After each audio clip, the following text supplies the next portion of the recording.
Hi folks, it's Colin here. It's Friday the 21st of December 2012, the supposed day of the apocalypse, but that was supposed to have occurred at 6:13 this morning, and as the Toronto Star said, we're all still here, so relax. Anyway, I want to talk a bit today about the disgusting and depressing massacre at the Sandy Hooks Elementary School in Newtown, Connecticut that occurred last Friday, and what the implications are for American gun laws.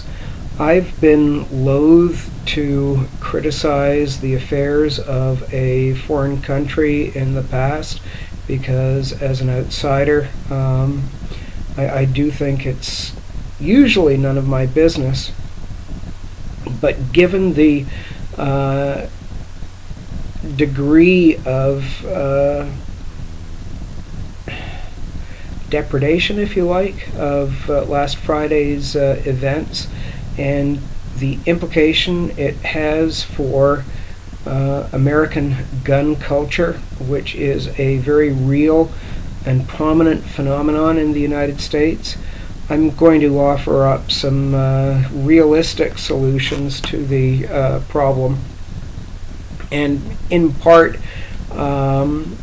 within my role as a social worker who understands broad socio-political dynamics.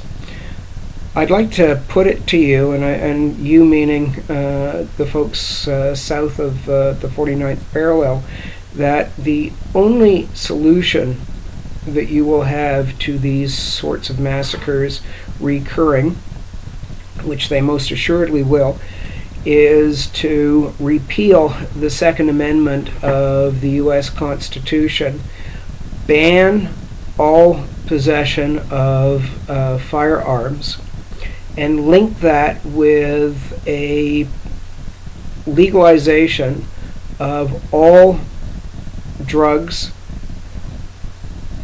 and the banning of the National Rifle Association and all associations of their ilk as terrorist organizations. And I think all three of these concepts are linked. The vast majority of Americans seem to believe that the right to bear arms is sacrosanct. And it's very much like religion in the sense that in order to create a dependency on guns for supposed protection, you have to first create a sense of insecurity amongst the populace, that the police can't quite do the job of protection, and the only way that an individual can feel protected is to be in possession of a concealed firearm.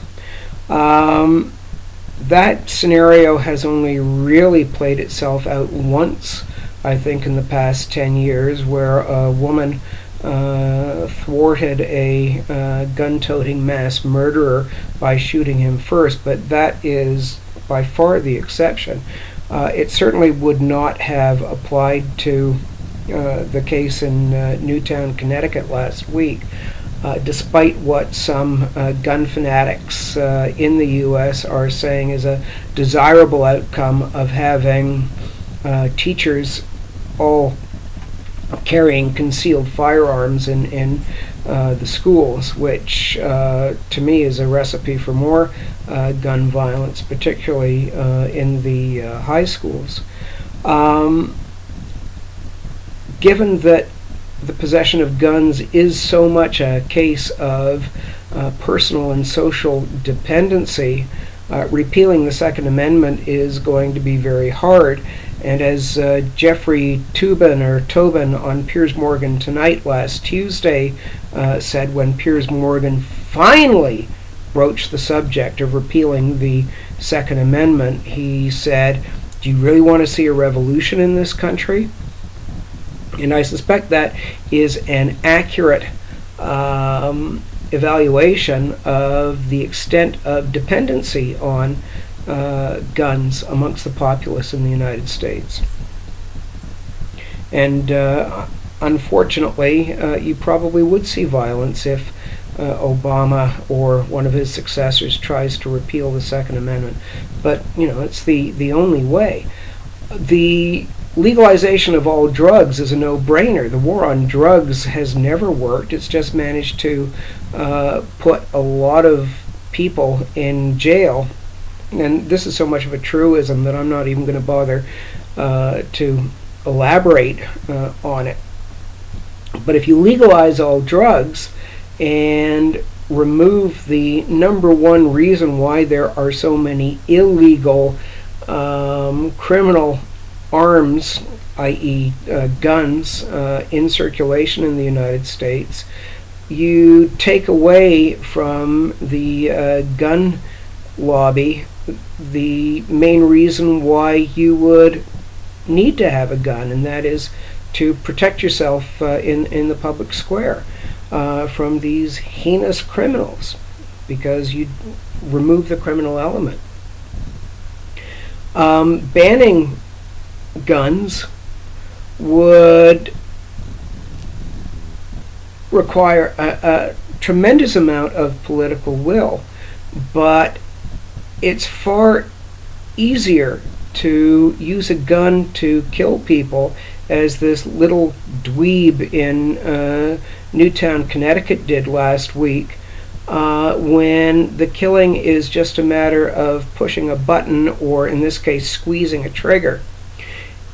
Without a handgun, and this is where the gun lobby gets it wrong, guns do kill people, not just people killing people, because they make the use of guns very easy, impersonal, in many respects clean activity of just pushing a button.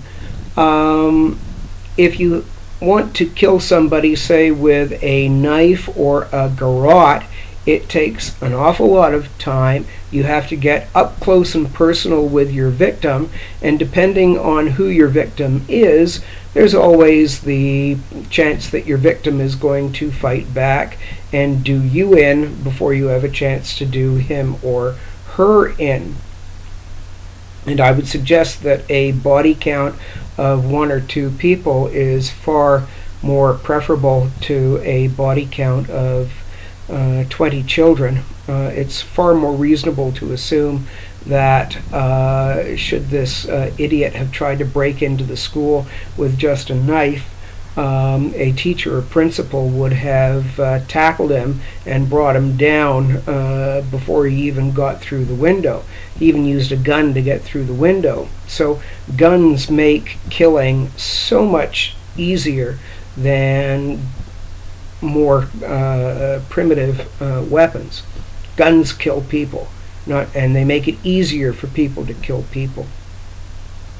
Without a repeal of the Second Amendment and the elimination of drug laws, you are still going to have an enormous number of weapons in circulation. And if Obama does something like ban assault weapons like the AR-15, that's not going to stop anybody from possessing, say, a Glock 9mm with a 22-round clip in it, and allowing that person to have maybe, the sky's the limit, 5, 10 extra 22 bullet clips in a gun vest when he or she, and it's always a he, goes on a mass shooting spree. So the banning of the assault rifles is a good start, but it's certainly not going to stop the mass murders. Somebody who is well trained with handguns and can unload them dispassionately in high pressure situations is going to be able to kill a huge number of people. So the banning of assault weapons is not going to stop these mass killings. Only a banning of handguns is going to. The Americans have to ask themselves, as Obama has put it to them, what is more important?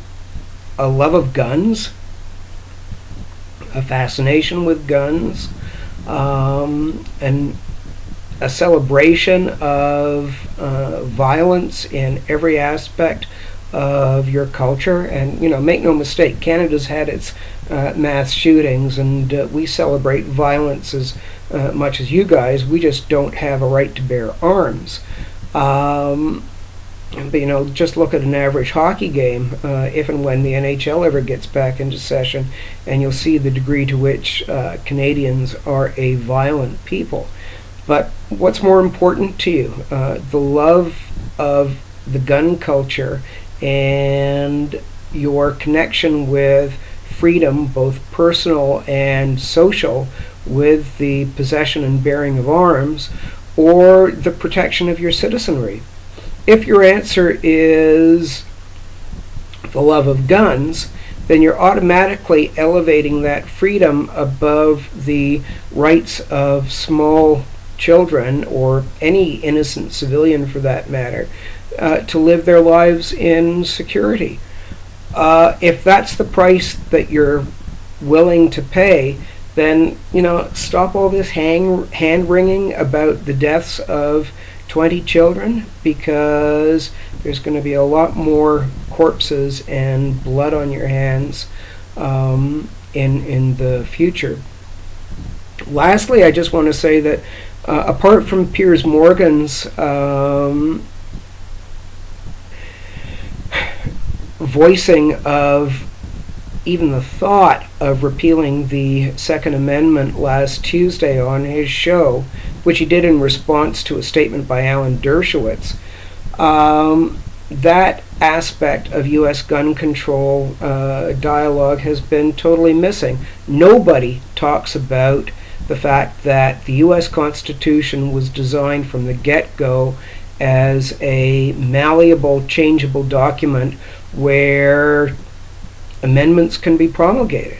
The last attempt was the U.S. Equal Rights Amendment back in the 70s and 80s. You've got a document that can be amended. So the right to bear arms is not sacrosanct.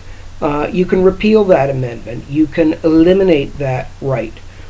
As people have said many times, the so-called founding fathers, the writers and drafters of the U.S. Constitution and the Bill of Rights, wrote that document at a time when weapons were flintlock pistols and muskets, where it took 5 minutes to reload the damn thing, and you had to pack a ball in with a gunpowder packet before you could fire it. They know the founding fathers never envisaged weapons that could kill 20, 30, 40 people as easy as pressing a button on a computer. The document was designed to change with the times. That is what makes the U.S. Constitution, along with the Magna Carta, one of the seminal documents in human history. To say that it cannot be changed is to essentially say that the Constitution is a dead, anachronistic document. And given the degree to which your federal Congress remains deadlocked and your political system is absolutely poisoned, you need to understand that in the broader context, if your government is incapable of adapting to the times and remaining functional, you're descending into anarchy, and the personal possession of killing machines just reinforces the enlarging social anarchy. So for God's sake, repeal the Second Amendment, get rid of your handguns, and be a little bit more realistic regarding your dependency. And it's a fake learned dependency on handguns that is promoted by the NRA, which is why it needs to be deemed a terrorist organization, and supported by popular culture that goes right back to the Wild Wild West. You guys aren't Dirty Harry. You're urbanites in a 21st century society. You don't need handguns. Get rid of them.